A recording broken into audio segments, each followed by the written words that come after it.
Fantastic. Okay. I'll start recording here as well. Well, thank you. Yeah, thank you so much for joining us. It's really exciting to see you. So basically, there's a few things we wanted to share with you today. Firstly, going over a bit of how we envision our process for gathering together a mutual aid community in Maastricht. So we can dive into that a bit and just hear your reflections on it. Secondly, I'd be really interested to hear about and explore a little bit your documentation methods and how we might also be able to coordinate our methods to kind of fit into this research that you're working on and that we'll be contributing to. As well, we're looking for some facilitators and for the gatherings that we'll be holding, as well as some consultation and guidance along our process of bringing these people together. These, I think, are the main things from my side. Mm-hmm. Is there anything that you'd like to add? I mean, apart from these three things that I think it would be what we were looking for about from you today, I'd also like to ask something a little bit outside of Microsolidarity and just more about working together with other people. And I know that you work together with your partner and that you work like a lot together from what I understood, at least from your readings. Josh and I are partners and we're also working a lot together. And in the end, I would just like to kind of ask you if you were in the very start of the journey of working together with your partner and where you're now, what would you like to have been told? Cool. That's great. We've always kind of joked because we've been working together more and more, but full time for like 3 years and traveling together and living together, you know, like really. And it goes really well. It really works for us. But we have been joking that we should do a workshop or a training or something on like how to work with your couple. You know, working couples are a really peculiar thing. So all of those are interesting topics. It sounds like a lot of ground to cover. So why don't you start from the top? And I can start. Shall I start? Sure, go for it. I mean, I think because we're a little bit on the timing, maybe we focus solely on the process of what we're creating now. And then maybe later, if we meet again, we can also tell you a little bit of the story of how it came about. But basically, very long story short, we are contacting, there's 3 of us, and we're contacting a circle of 12 people now. So we are 15, more or less. And with these 15 people, we plan to have a first we call it a meeting. So to get to know each other, to talk a little bit about Microsolidarity, and to talk a little bit about how we see this congregation and what our dreams, fears, and hopes for this. So this is the first step in our journey and this official meeting after we co-initiating it. And in this first gathering, in this first meeting, I'm sorry, we plan on making it like a day, afternoon long. We'll see what's everyone's scheduling and try to organize around it. And here we would like to also introduce to these first 15 people, if possible, like a facilitator that would like kind of be helping us, supporting us, coaching us, like as an outsider that eventually also becomes an insider. But also to clarify questions and to give like some kind of more solid support on this idea of like mutual aid communities. So this is the first meeting, and this would happen in March already. So the 7th of March, if I'm not mistaken. Yeah, you're right. Also in this first meeting, what we do is we start brainstorming about who the next 15 will be. So each one of us will invite approximately 1 more person. And then we jump to our second meeting. Do you want to say something about the first meeting? I think you basically have it. Yeah, we just like to have someone there that's experienced in Microsolidarity to bring a bit more life to this concept, popping the bubble of small Maastricht and the little community we have here, sharing that this is actually something that's happening around the world, or around Europe at least. And so between the first and second meeting, the way we're envisioning it is that we also are developing proposals. We're still in contact a little bit, finding out how the program might be for the gathering, which would happen at the end of May. And so then going into the second meeting, hopefully some of us, definitely myself and Bia, would have a proposal or a few proposals for some topics, some activities, some things that we could really share and be actively doing together in this gathering. And then inviting anyone else to also contribute their thoughts and ideas, just as a starting ground to build the program. And at this point, it's uncertain whether we'll have any really experienced facilitators or anyone who's very experienced in this co-creation process or in Microsolidarity. So ideally, along this process between the first and second meeting, we also have some guidance from someone like you or maybe Phoebe. I'm not sure how familiar she is in the field. Cool. Yeah. That's already a lot of, I've got a lot of opinions already.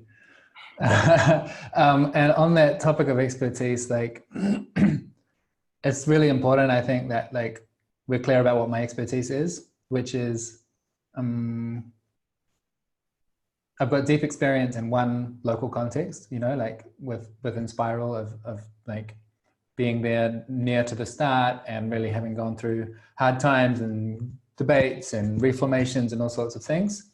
So that's like one congregation that I really know intimately. And now this new process is like,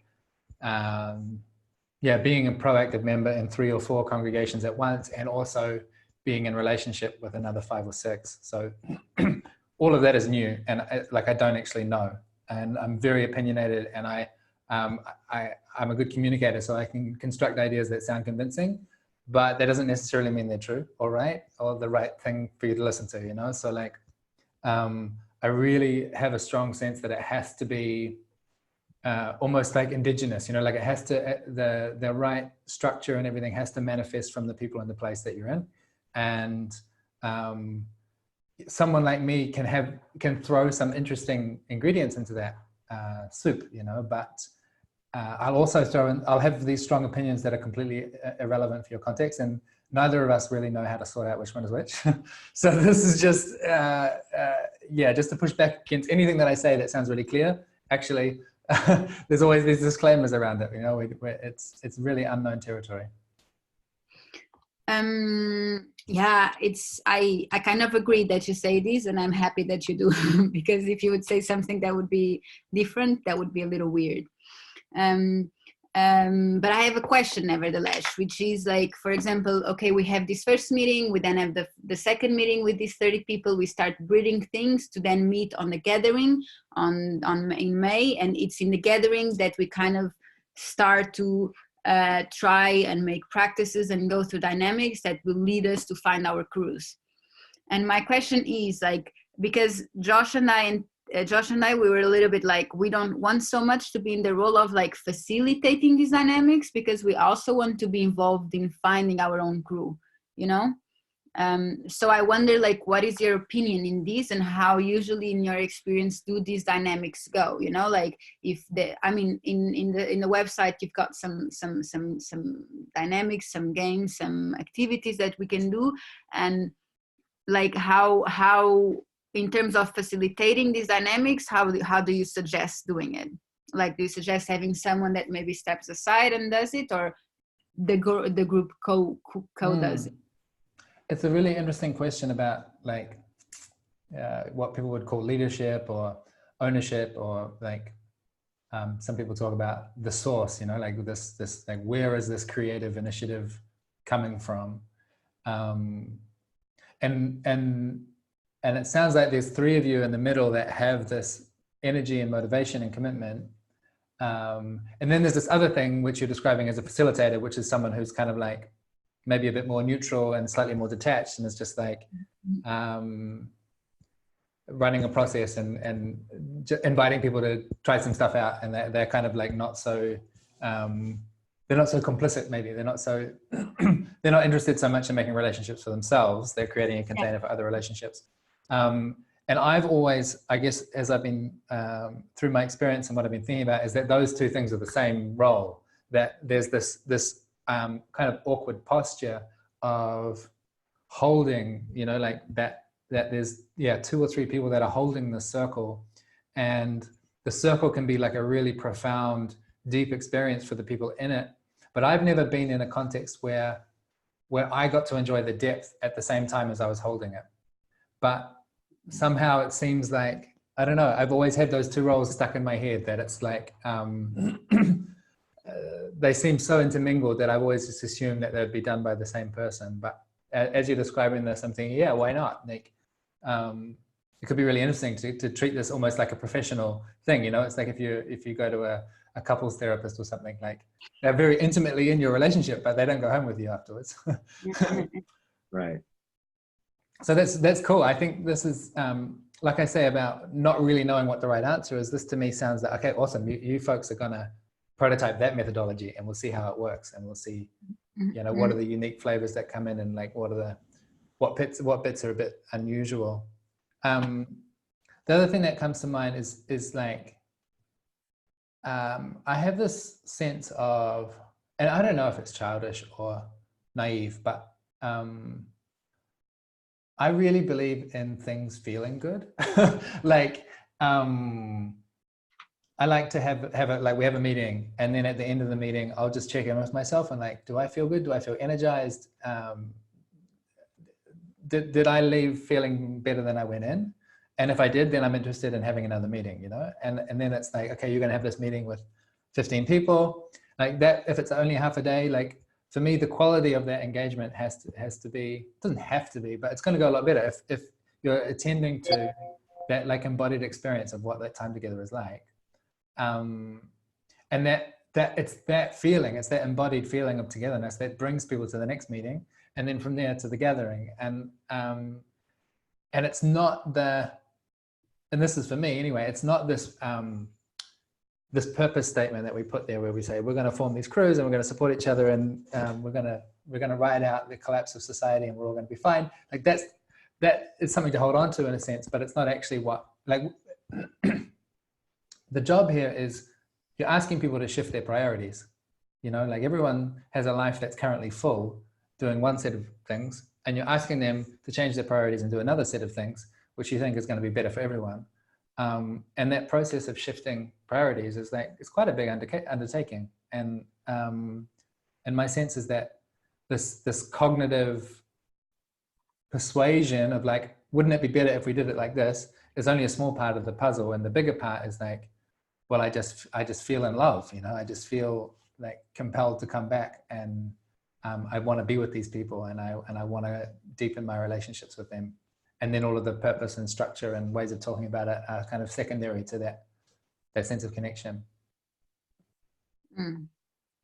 This is also good advice, because also sometimes like it's very easy to get on this doing mode and trying to make everything as polished and as organized as possible. But then there's also this feeling of, we're in here because we are here for this cause. We're here because we trust this, because we love this, because we feel good about it.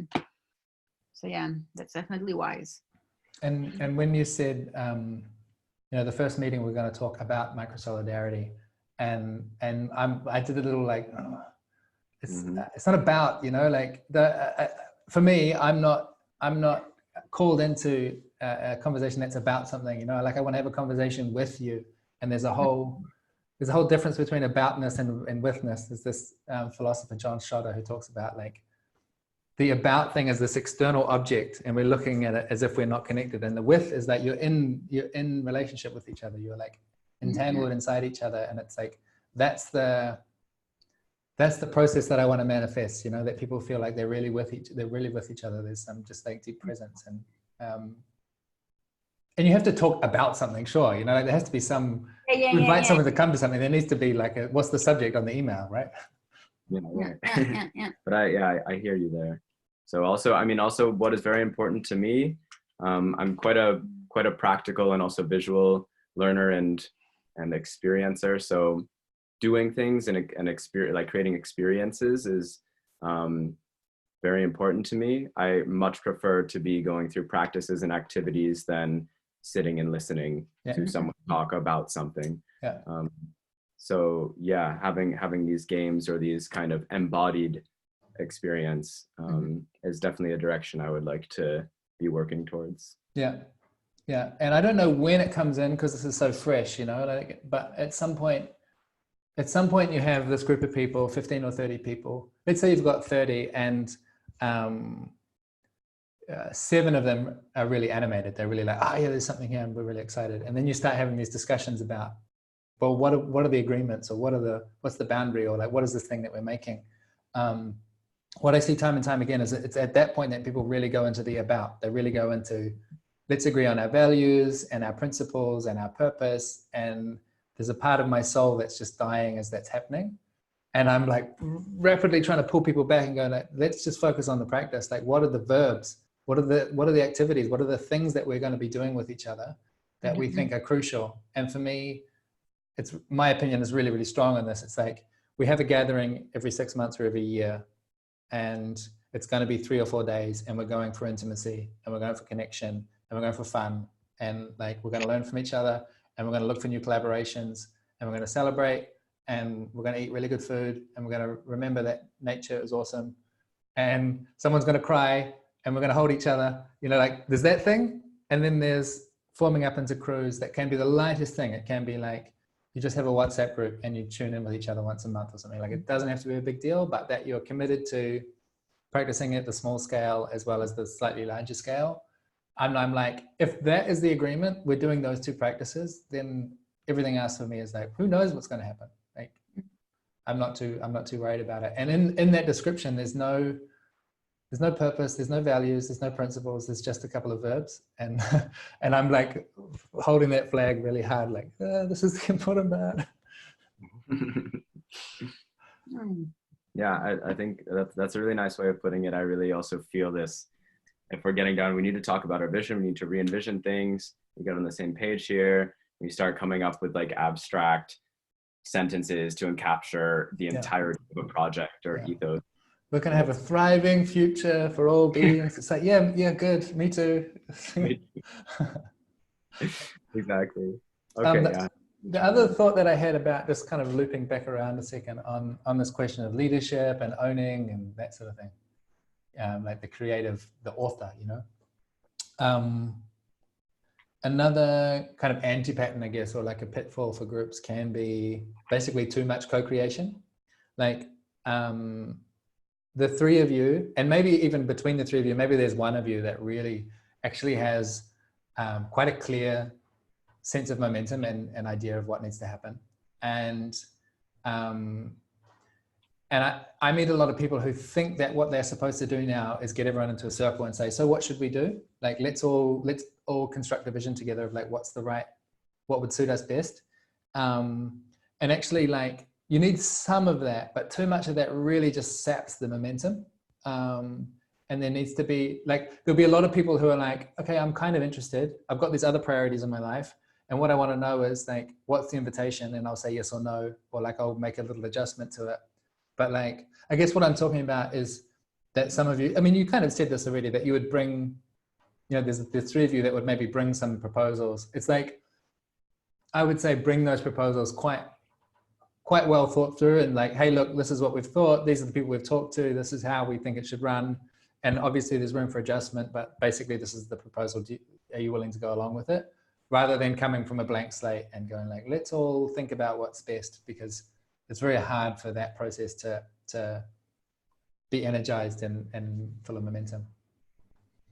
So like, just for me to recap and to see if I understand what you're suggesting is that we put like a somehow strong emphasis in like practical, feasible, like not projects, but things that we can do together, rather than losing a little bit too much on we can be whatever. like really going concrete into what we want to do, and that in your experience this is what is bringing people together, because they then have something to commit to. Yeah, okay, that's a good one. And I think that's sometimes a little bit like when we are talking to people, at least the ones that I'm talking with, that's sometimes something I've struggled with a little bit, because I talk about such intangible ideas. Hey, let's do things together, and then people are like, do what? And I'm like, we're gonna see. We'll talk about it. Well, I think it's like, what do you do with your friends? You know, like you're friends. You just be friends together, and activities happen. You don't have to like, when you don't sort of like check with people like, these are the activities I like, would you like to be my friend? It's like, no, I feel called to be in a relationship with you. And then you do, stuff happens, you know, it emerges out of it. Mm-hmm, mm-hmm. Yeah. At the first meeting, you could do some really simple stuff. It doesn't have to be, I mean, like if you've got 15 people in half a day, it's just not very far you can get. And so I would focus on, give people some clear idea about what you have in mind, what the proposition is, like how they can be involved, and give people some experience of really feeling, I mean, I would focus on people feel heard, and a little bit inspired, you know? So like, just do a little bit of stuff where maybe you have some moments of quiet reflection on an important question, you know, like what's your biggest dream for the world, whatever. And you have some quiet reflection. And so you actually are guided to go inwards for a second, and then you bring something back from your inquiry, and you share quietly in pairs. And there's the two of you, and like, you have a few minutes to really connect and like exchange on this idea. And maybe you remix and you do that with a few other people, or you get into a group of 4 and you share like what came up, and like just having a few of these very simple dynamics that invite people out of the abstract and into the immediate I'm with you. And doesn't it feel nice when we listen to each other properly? And doesn't it feel cool when we risk saying the things that we love or the things that we're frightened of? That to me is super compelling, and doesn't take a lot of complex process or like, you know, great nuance or anything. It's just about breaking this form of like 15 people sitting around having an unstructured conversation and going like, yeah, what happens if, you know, like we have 3 people and they touch knees? What kind of conversation do we have when there's 3 people when a knee triangle, you know, like just playing with these little things. Yeah. Cool. You mentioned right at the start that people could talk about dreams, fears, and hopes. And I wanted to just reflect a thing I picked up from someone else. I think they got it from like a Tantra practice, and it's desires, needs, and boundaries. I really love, especially talking about needs, like, you know, what do you need? What would this need to be for you to like prioritize it? Or what does this need for you to really feel safe and like, yeah, ready to go into a vulnerable space? Or those sorts of questions I think can really be a great rope to pull you towards intimacy. It's like, oh, well, so for me, like at the last congregation gathering that I was invited into, and the sort of opening setup, there was a time to talk about needs. And I talked about like, well, because of my upbringing in this fundamentalist church, like what I need is people to be really careful about my boundaries. Like I had this thing where there was this whole spiritual conditioning that was like forced on me. And I know there's a lot of spiritual people here. And if you try and force it on me, it's not going to work. And I need you to just like take extra care. And that was like, it was a kind of nervous, vulnerable thing to me to say to a group of strangers, but it created so many opportunities for connection, you know, because someone would be like, oh, I had that same thing too. Or like, I'm really into this like really far out spiritual practice and I'd love to share it with you in a way that's good for you. And like, it really creates a lot of surface area for connection to happen. So I really love giving people a chance to name their needs. Yeah, cool. And these are all things I think we can be going for in this first meeting, actually, this very first one. Yeah. And I think, yeah, I mean, just to try and understand the core intention of that first meeting, I think would be, I mean, there may be people that drop out after this meeting and say, hey, this isn't for me.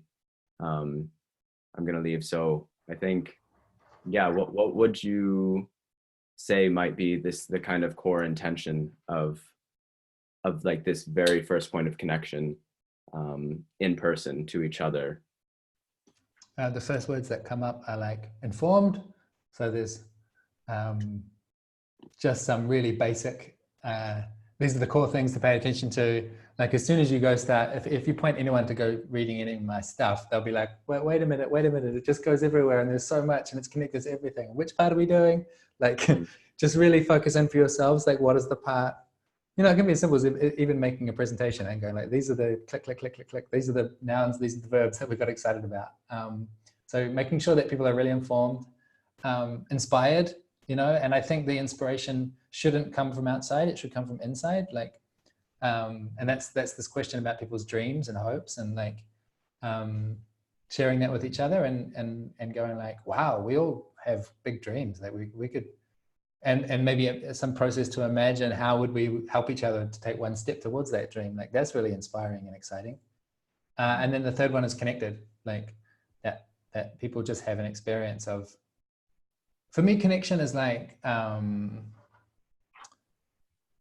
so there's this quality of attention where if I'm not overdoing the caffeine and Twitter and stuff, and I'm doing my mindfulness practice, I get this quality of awareness, this presence thing where I'm like, oh, I'm actually here in this moment. I'm not somewhere else. I'm like in this moment.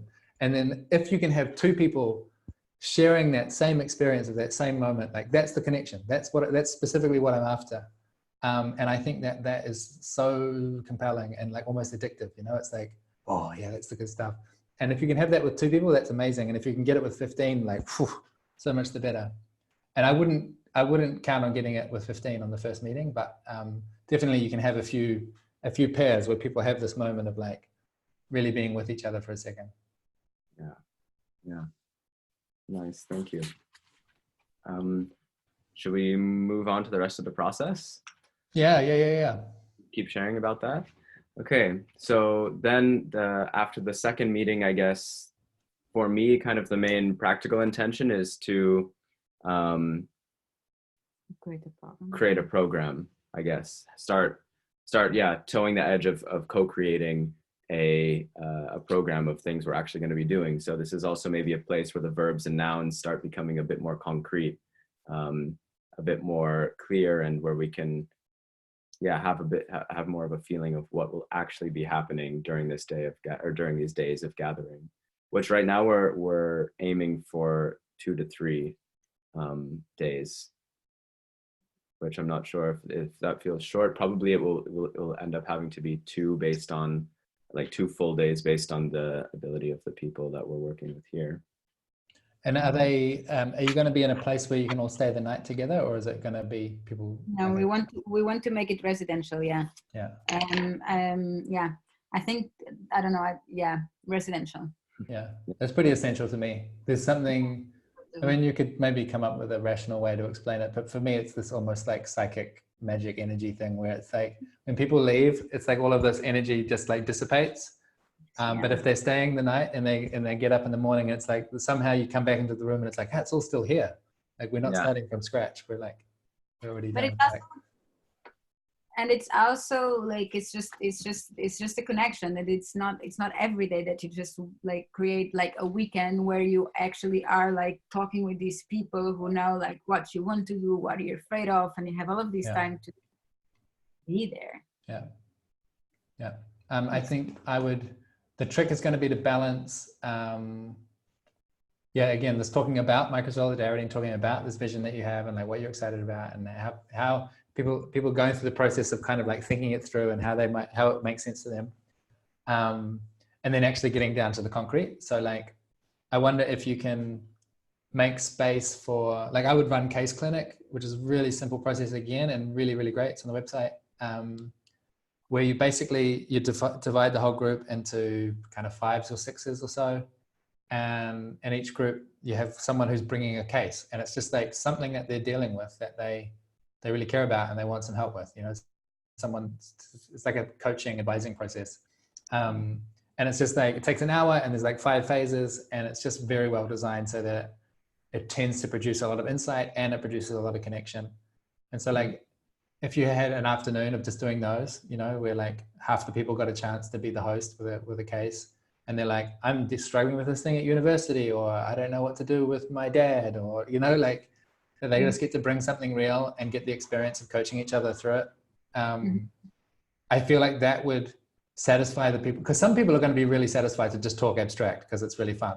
But there'll be some people who are like, okay, what is this for? What are we doing? So like, if there can be some time spent just, yeah, really practically helping each other out, I think that'll satisfy those people. Yeah. You're speaking to this second meeting that we would have before the gathering, or all? Sorry, no, in the gathering, yeah. I have a question. Like, how do you suggest, like, because okay, so I think that the second meeting will be somehow similar to the first one in the sense that we'll get to know each other, clarify doubts, like create, like, get informed, connected, inspired. We just talked about it, and then also slowly like moving more and more towards the process of creating the program for what is to happen in the gathering. And for these, we are planning on using Lumio. We're going to try and do it online. And how, my question is, like, how do you suggest, I guess, how do you suggest to open that gathering?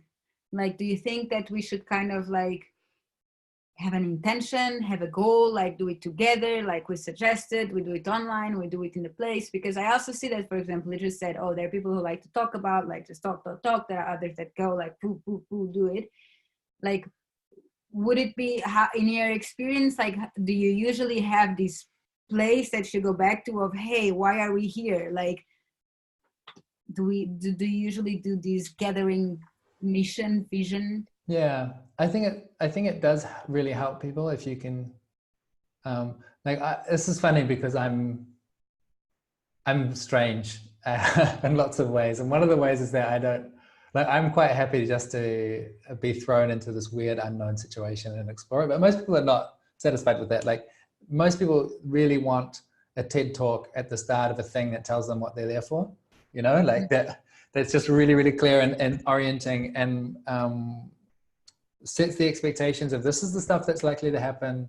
This is why, you know, this is both the sort of practical and the inspirational, like, this is what you've been invited into, like being reminded of the invitation, and then the sort of nuanced parts of hospitality of like, well, how do we want to, I really love to have a conversation about how do we want to relate to each other? Like, what kind of communication do we want to have? What, you know, my partner Nati will often host a short, like, kind of guided meditation visualization thing about getting people into a state where they're like, in their memory or in their imagination, being in a place where they just feel really good. They feel really safe. They're really creative, at ease, whatever.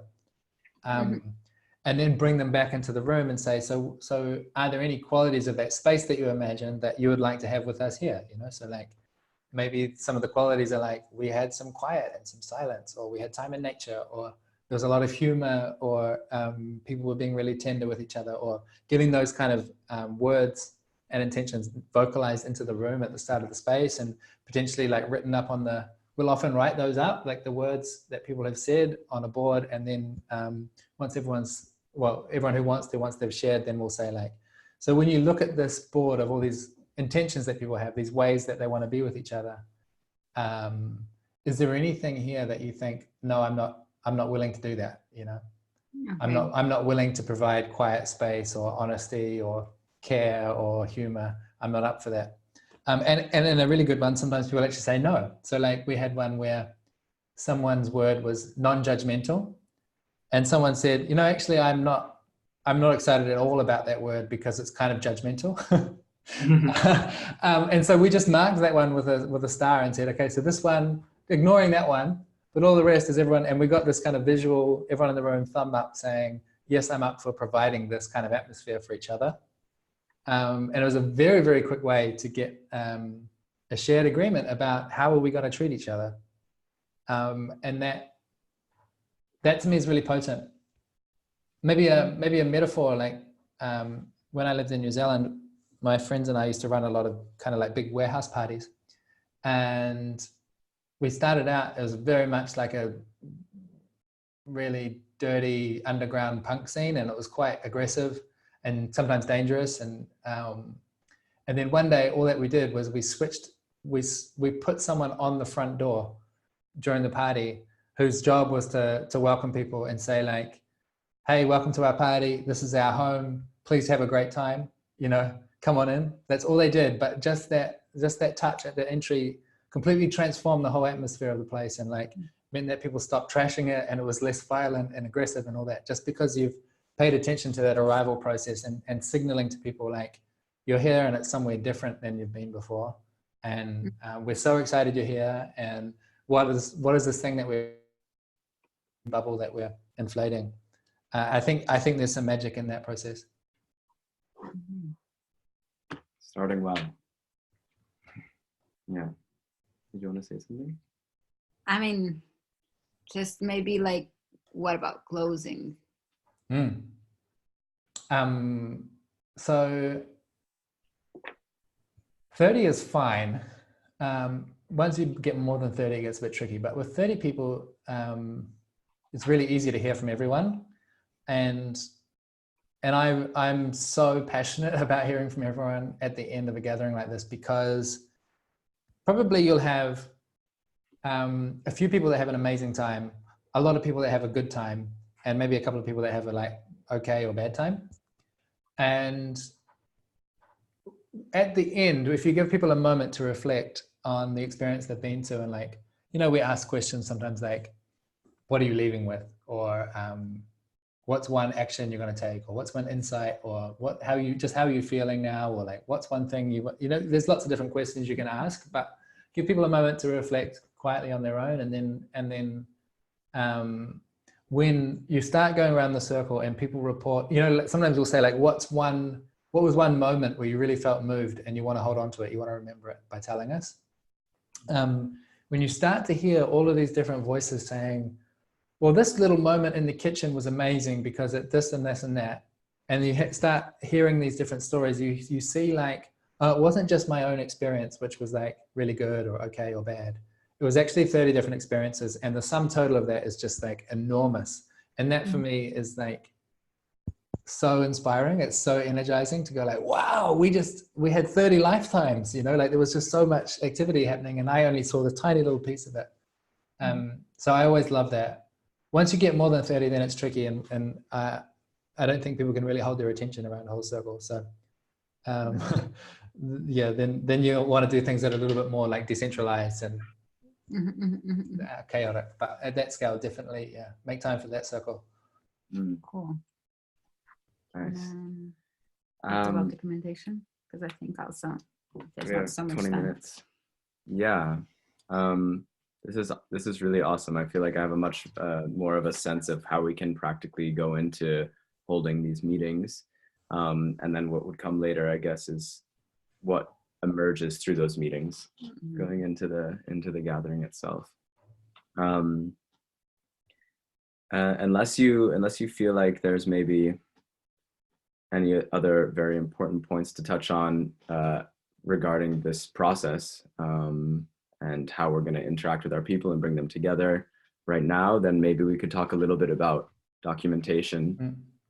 And I'll just say my last word on that, I guess, is just the mental model and the history and the practice for me is 100% about hospitality.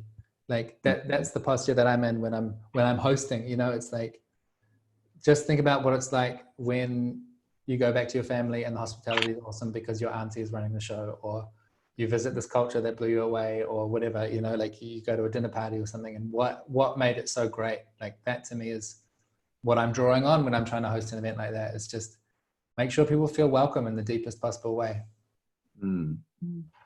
Yeah, nice. Thank you for that. So documentation. Sure. Yeah.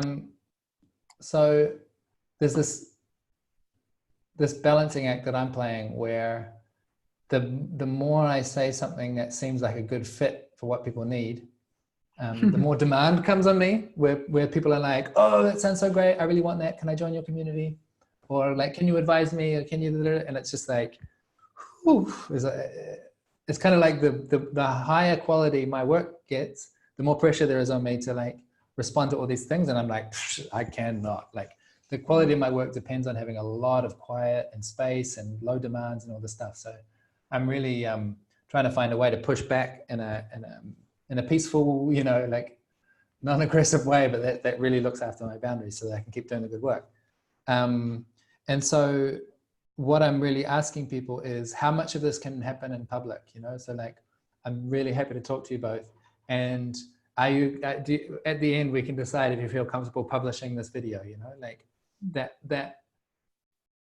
it just really, it's like a leverage where instead of just the three of us having a conversation for an hour, it's like, well, maybe 100 people can tune in later if it's useful to them. And it just, the economics of it work better for me, you know, like time-wise. So I'm not too opinionated at this stage about where the documentation happens. So like, we can put a video on YouTube. You might sometime down the line be on a podcast or in a Twitter conversation or write a blog post, whatever. I'm just telling people, please just tag it with Microsolidarity as a hashtag because it's unique and it means we can find it whatever platform you're on. And if you want to be more coherent with the other people that are playing, then jump in the Microsolidarity Lumio group and like you could totally just, you know, occasionally put in a little update and say, hey, we're these folks from Maastricht, this is our process, this is what's happening. And just, you're not even necessarily open for a discussion, it's just an update maybe just to say this is what's happening. I'm really not, at this stage at least, I'm not going to be playing like a community building role. There's already enough energy. I'm just saying to people like, try and work out loud in a way where people can learn from each other, you know? Like I said, I don't actually have that much expertise in some of the crucial questions and we have to figure it out together. So it's just about, pursuing our experiments like scientists and sharing our results and going, you know, what did we learn? What was really painful? What worked extremely well? Especially not just worked well, but like what I'm looking for is, what do you suspect is transcontextual? So like, what is something you did that you could put on a piece of paper and ship it to the other side of the world and it will still be good? That's the question. Like it's quite, it's comparatively easy to form some good relationships and like to help a group to like come into harmony, but to articulate that in a way that it works in a different context, that's very mysterious. Wow. So that's what I want the Microsolidarity methodology to represent it's like, group process for dummies almost, you know, like it's this very simple set of steps that just happens to provoke a lot of depth and connection and solidarity. Yeah, I think what you've posted as well, like you're posting plenty of tools for us to get started, even without speaking to you. But of course, we had to reach out and we had to ask for some FaceTime. It feels extremely valuable. But yeah, I think also the way that you've been doing things and the updates you've been giving, also the clarity of the website, kind of the step-by-step process, it's very practical. And I would also take that as somewhat of a guide or template for sharing what we're learning to make it actually usable and not so abstract. I would say as well, as I think about it, like when you're at this stage where you're starting out, like probably the most useful thing you can do is tell stories. Just like, this is what happened. We thought this, we did that. This is what we found. The aim, you know? And this thing that I described of like extracting almost recipes, that feels like a second pass that happens. I mean, it's the job that I'm really setting myself up for, but it's also, that'll happen as your stories exchange with other storytellers and you go like, oh, that sounds really cool. What if we try it? And you'll learn like, okay, 80% of that story fit really well in our context, but this part doesn't work. So yeah, just, and it doesn't have to be poetic or great literature, you know, but just I mean, you'll be writing for university anyway. So any of that kind of stuff that you can share, I think would be really, it'll help people out. Yeah. Cool. Nice. We have about 10 minutes, 13 minutes. So, all right, documentation. Nice. The last two things I think to speak about are Bia's question about working together with a partner, and maybe three things. Then the second of what we can continue contributing to you if we want to continue having these check-ins, these calls, Like I said in the email, I have a small budget from university for coaching. And then thirdly, just, yeah, if we want to be posting this video, we can check in on that at the end. So we touch working together? Is that, maybe that's a really big topic to go into right now, but maybe you have some. I mean, I don't know, the way I imagine it, it's a little bit like storytelling, right? Like you, let's say that you are with your partner in the very start, like when you started working together, and you've been in all this road, I think 3 years, you said, past. So if you'd go back and tell to like your younger self some advice, would you have any? Like, you also don't need to have, but it's definitely something that we're just experimenting with, because we live together, we work together, like we do everything together. And then sometimes we're like, okay, yeah.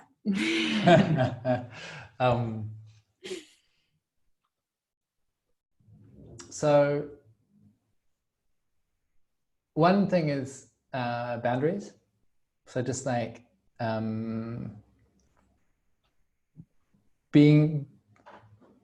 me, I really connect with people by doing stuff, you know, that's just how I work. And so I was really fond of Nati, and so I invited her to work at my company.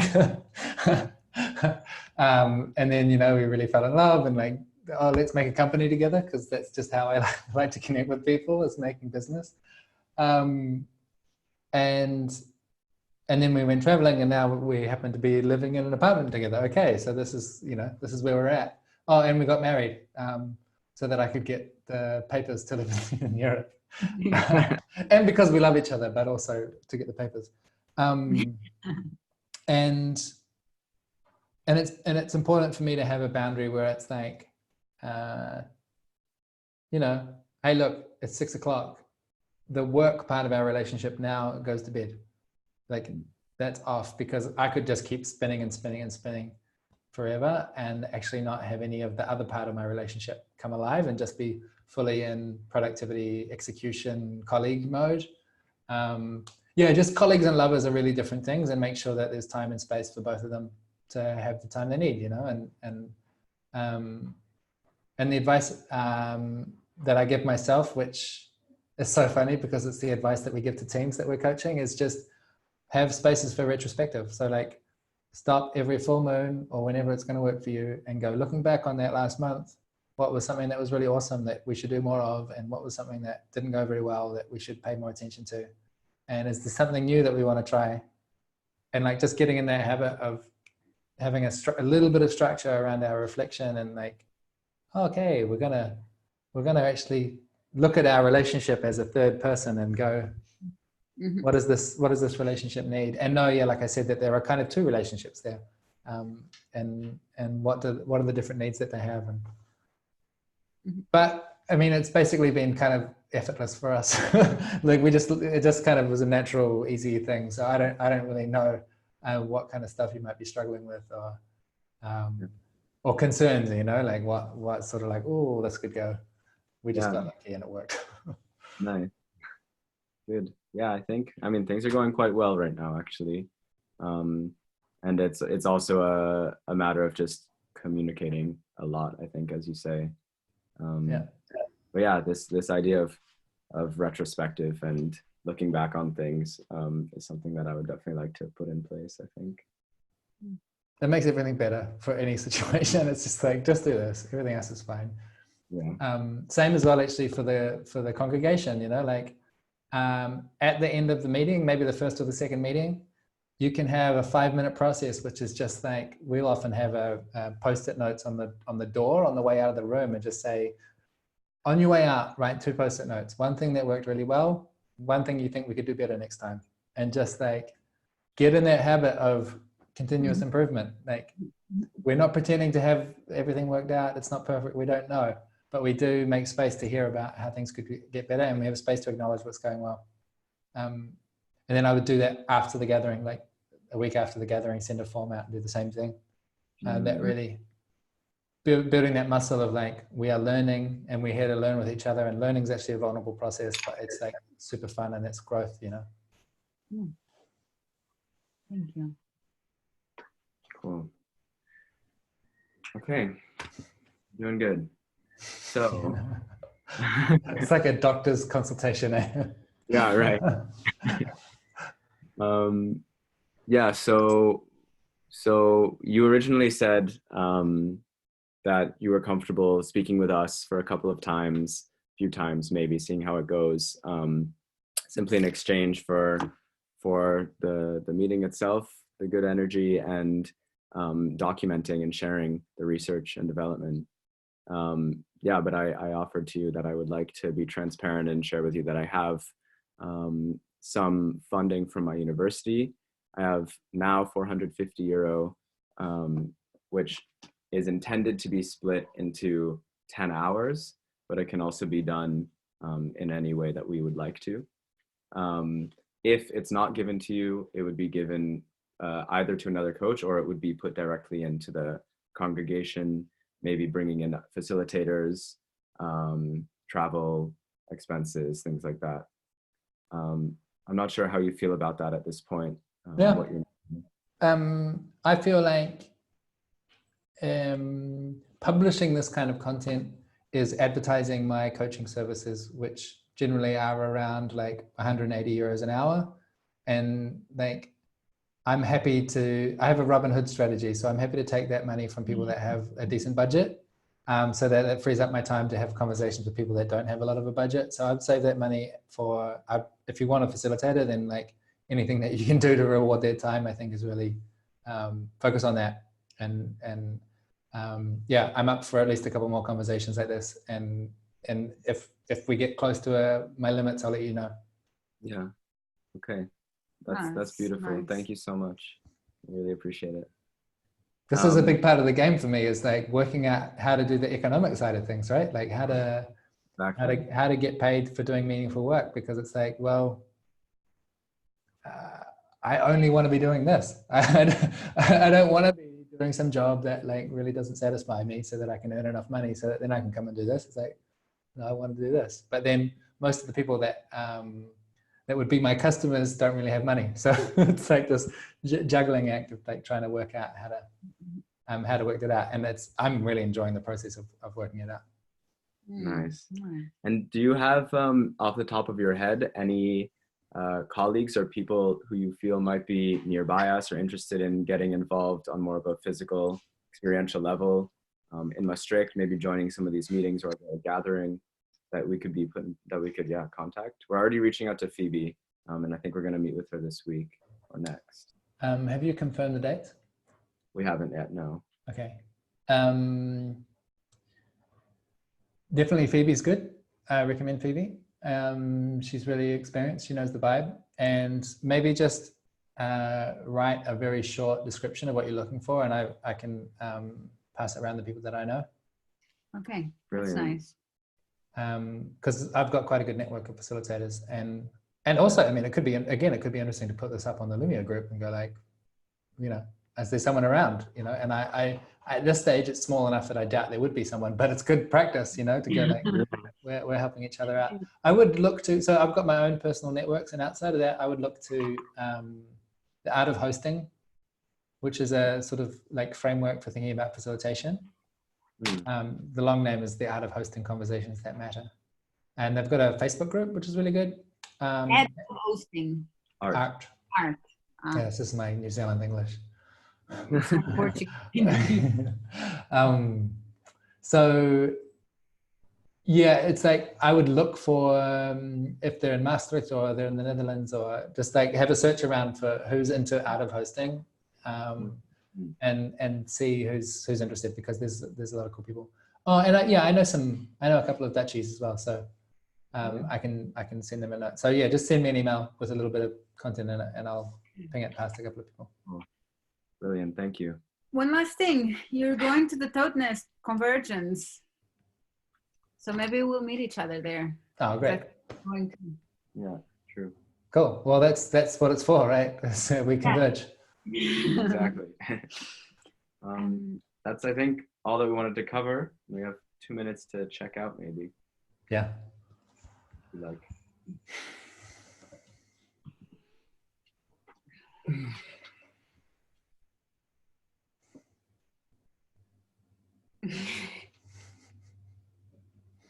I'm feeling really happy. I'm actually like giddy, which is like just excited and feeling like a bit childish, because this is my favorite thing, and it sounds like you folks are doing awesome stuff, and it's really exciting to think that I can yeah, throw something in the mix that might add some flavor. And yeah, it's so validating and satisfying for me to see that this thing that I'm really like putting all of my life energy into is making sense to other people. That's really, really satisfying. So I appreciate you calling me in. And what about you two? Yeah, I share that feeling a lot. The giddiness, the excitement through this conversation. I was feeling like I was sinking into this sense of presence really strongly, and also with a lot of boiling energy. Actually, I think there was really the symbiosis, the synergy between us three. I'm feeling that quite strongly right now. And yeah, I feel really, really grateful. I'm feeling like rushes of gratitude just for this conversation, and for your willingness to meet with us and keep pushing this beautiful work out there. So again, thank you so much, Richard.